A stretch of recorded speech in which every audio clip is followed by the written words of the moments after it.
मामला ये है कि हमारे पूरे शहर में सम्माननीय सीपी साहब के आदेश के मुताबिक गश्त में प्रभावी गश्त चलाई जा रही है। 21 फरवरी के रात के समय हमारे डीबीपीएसआई और उनकी पार्टी जब पेट्रोलिंग कर रही थी तो 4:30 बजे के दौरान पुलिस मुख्यालय ग्रामीण के बाजू में अदद लॉन है और वो लॉन के मैदान में कुछ जवान लड़के बैठे हुए हमारे पुलिस स्टाफ को दिखाई दिए। तो इन्होंने सोचा कि भाई ये ऐसे क्यों बैठे इतने रात में। तो इन्होंने अंधेरे में जा कर के उनके नज़दीक पहुँचे और उनको ताबे में लेकर के पूछा कि भाई आप क्यों बैठे हो। तो वो जवाब बराबर नहीं दे पाए, इसलिए उनका नाम और रहने का एड्रेस भी लिया। तो उनमें प्रज्वल उर्फ पज्जू जो हमारे रिकॉर्ड पर है, कौशिक उर्फ चिंटू शंकर गेडाम रिकॉर्ड पर है, मनीष कुमार मोगली ये भी रिकॉर्ड पर है, हर्ष भी रिकॉर्ड पर है।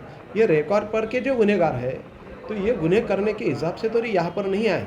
ये डाउट बढ़ने के कारण पुलिस ने उनकी झड़ती लिया तब उनके पास में एक टामी दिखी, चाकू मिले, घर फोड़ी साहित्य कर कुछ मिला, रस्सी भी मिली।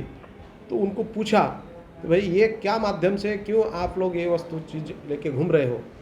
तो उनको जवाब नहीं देने आया। इसका मतलब ये है कि वो कहीं ना कहीं बड़ा दरोड़ा डालने के तैयारी में थे और उनके और भी दो साथीदार ये पुलिस को देख करके भाग गए। ऐसे कुल मिलाकर 6 लोग उसमें हैं।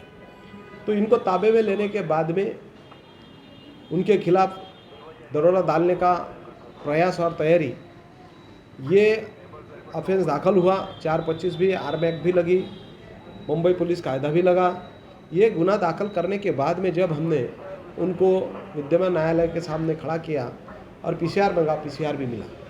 पीसीआर के दौरान जब हमने उनको पूछा कि भाई इसके पहले आपने कहाँ कुछ चोरी, घर फोड़ी, दरोड़ा कुछ किए क्या, तो उन्होंने स्वयं मर्जी से बताया कि अंबाझरी में कुछ दिन पहले ही जो घर फोड़ी हुई तो वो हमने की, ऐसी कबूली दिया। अब ये कबूली देने के बाद में ये सच है कि झूठ है, तो उन्होंने उनका माल भी निकाल दिया।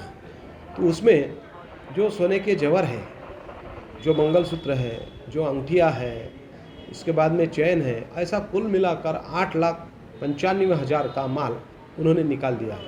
और भी कुछ माल उनके पास में हो सकता है, तो अंबाझरी की पुलिस आगे का तपास करेंगे।